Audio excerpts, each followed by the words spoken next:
For more than a year, the Nativity School of Worcester has, at the request of students, flown flags in support of the Black Lives Matter movement and LGBTQ pride.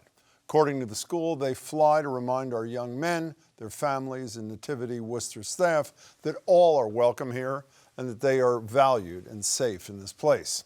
But that is not how the Catholic Bishop of Worcester sees it, apparently. As was reported in the Boston Globe, Bishop Robert McManus is demanding the school take down the flags or lose the right to call itself a Catholic school. Seriously? Punishing them for flying flags, showing support for marginalized people. I should also note here that the Nativity School of Worcester is a tuition-free school for boys in grades 5 through 8, almost all of whom are students of color from low-income families. Now, we did invite the Worcester bishop to join us tonight, as well as someone from the school. Both declined our offer, with the bishop's office pointing to a statement that says, in part, "As the bishop of the diocese, I must teach that it is imperative that a Catholic school use imagery and symbols which are reflective of that school's values and principles so as to be clear with young people who are being spiritually and morally formed for the future." So what is the bishop's record helping young people grow? I'm joined by Mitchell Garabedian, who's represented thousands of survivors of sexual abuse by members of the Catholic Church leadership. Mitchell, it's good to see you. Thank you. Good to see you. What's your reaction to the bishop's directive to take down the flags? It's a failure of moral and spiritual leadership. Bishop McManus has been at the forefront of re-victimizing clergy sexual abuse victims through the years. He refuses to release the names of credibly accused priests. He refuses to release important secret files that would help victims try to heal about sexual abuse and supervisors hiding the sexual abuse. So this is the more of the same. Bishop McManus' position does not help anyone in the school feel safe or valued. It's just the opposite. They feel unsafe and they feel devalued. And my first reaction to the story was, I hope children are not being sexually abused there because of the ugly track record of the Jesuits and the Diocese of Worcester in sexually abusing children and covering it up. Yeah, I want to get back to McManus in a second, but to put his concerns about this, alleged concerns about these flags in context, I assume most viewers know there was a pope who once said, "Who am I to judge about gays and lesbians?" That was this pope. Apparently, McManus thinks he should be judging. And correct me if I'm wrong, the pope, Sean O'Malley, the cardinal here, the U.S. Conference of Catholic Bishops, have all endorsed Black Lives Matter. Am I not right about that? I believe you are, but Bishop McManus has taken a different route. He's trying to condemn these innocent children. He's trying to condemn marginalized individuals, and he's destroying the morality of individuals, or he's at least trying to.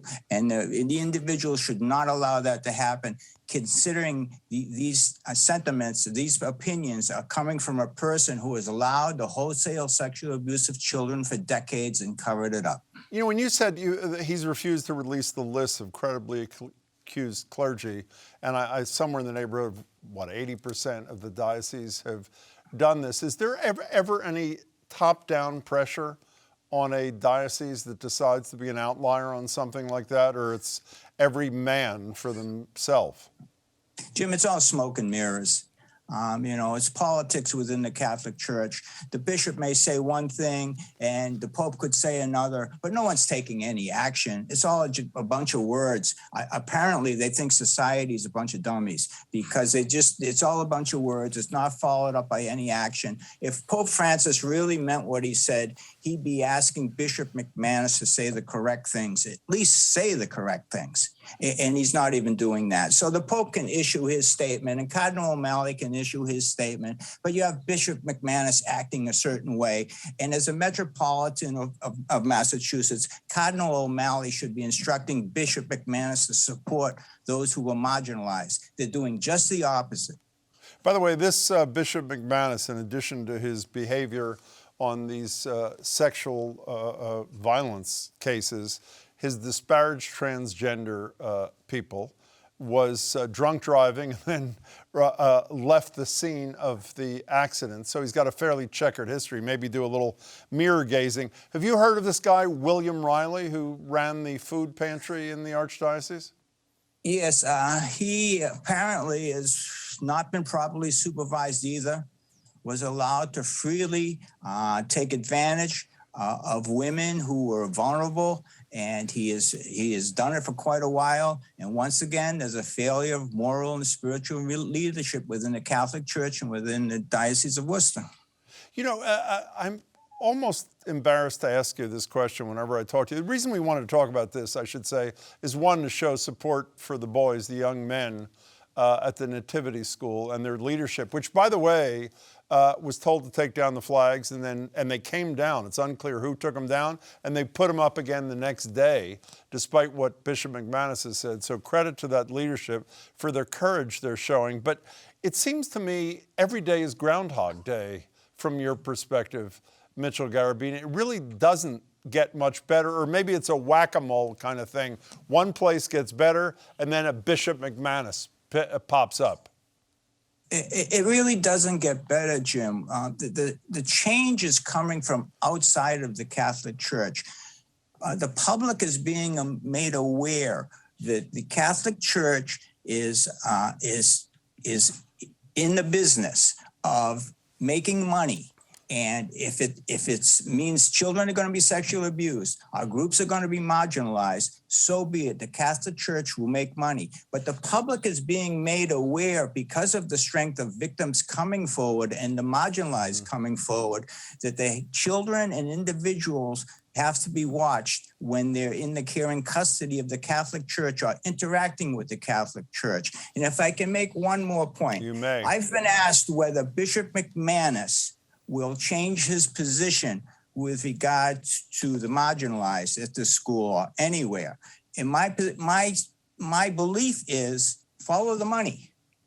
If the finance people tell Bishop McManus to sit back and let those flags fly because the school is making money, then those flags will fly. Now, they don't make it off the tuition, obviously, at this school, but they'll make it from public grants, federal government grants, private grants, state grants. So they'll just follow the money. The church is a business. It's all about dollars and cents. It's not about spirituality and morality and the safety of children and marginalized. What's your caseload like today, Mitchell Garabedian, as compared to when it was when this all broke 20 years ago? It really hasn't changed. I have cases nationwide. Victims are coming in from our survivors are coming in Boston, for instance. They're constantly contacting me stating one of two things. They were either sexually abused by a priest that's on my list of credibly accused, or they were sexually abused by a priest that's not on my list of credibly accused. And so they want to come forward. And I'm starting to see, and I may have mentioned this before, I'm starting to see the victims or survivors from the 90s coming forward now because they're old enough to be able to report the sexual abuse. By the way, as I said at the beginning, we invited Bishop McManus here. We got a statement. He did not have the courage to come and answer questions. Mitchell Garabedian, thank you for your time as always. Appreciate it. Thank you, Jim. Thank you.